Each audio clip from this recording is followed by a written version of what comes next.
Oke, teman-teman, kembali lagi di channel saya. Sebelum kalian menonton, jangan lupa like, comment, and subscribe channel saya ini supaya saya dapat bersemangat membuat video-video selanjutnya. Oke, teman-teman, ada persoalan yang menurut saya penting untuk kita soroti hari ini, yaitu tentang masalah Bank Mandiri.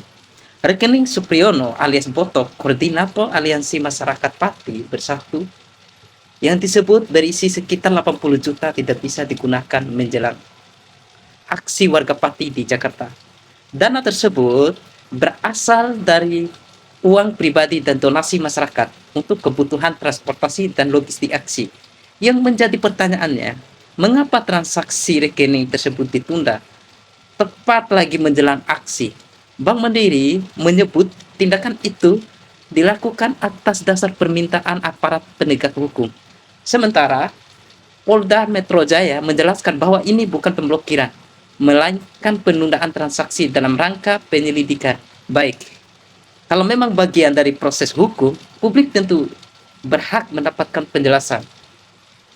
Apa dasar hukumnya? Siapa yang meminta? Apa alasan penundaan transaksi? Dan apakah seluruh prosedurnya sudah sesuai aturan? Saya tidak menolak penegakan hukum. Kalau memang ada dugaan pelanggaran, silakan diperiksa dan diproses berdasarkan bukti.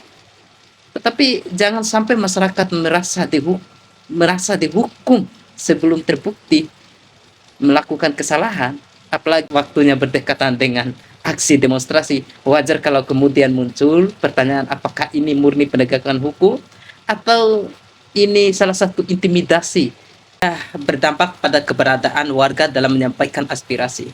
Kita harus ingat, demonstrasi dan kritik terhadap pemerintah bukan kejahatan dalam negara demokrasi.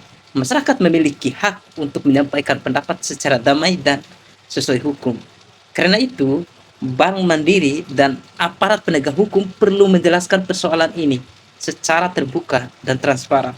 Kalau memang semua sesuai aturan, buka dasar hukumnya dan jelaskan prosedur kepada masyarakat. Sebab yang dipertaruhkan bukan hanya uang sekitar 80 jutaan. Mungkin ini persoalan angka kecil. Yang dipertaruhkan adalah kepercayaan masyarakat terhadap hukum dan demokrasi di negara ini. Kita mendukung penegakan hukum, tapi penegakan hukum harus transparan, berdasarkan bukti sesuai prosedur dan tidak boleh digunakan untuk membungkam kritik.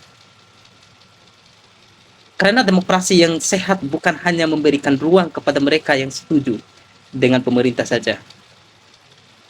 Tapi demokrasi yang sehat adalah ketika kritik pun tetap dilindungi selama disampaikan secara damai dan sesuai dengan hukum yang berlaku. Dan yang paling penting, jangan sampai tindakan seperti ini menciptakan presiden buruk.